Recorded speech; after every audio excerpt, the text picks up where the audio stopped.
Hello mga kapusa, kamusta po kayo?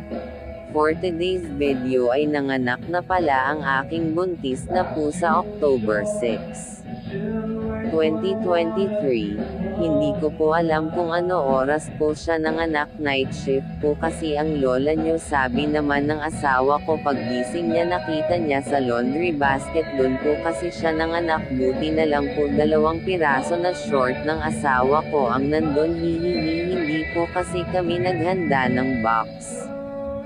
2 lang po ang naging anak niya pero malaki pa din ang kanyang tiyan. Sa mga gusto po mag-alaga ng pusa, ready for adoption po sila mga 2 months pa kapag kumakain na sila ng cat food.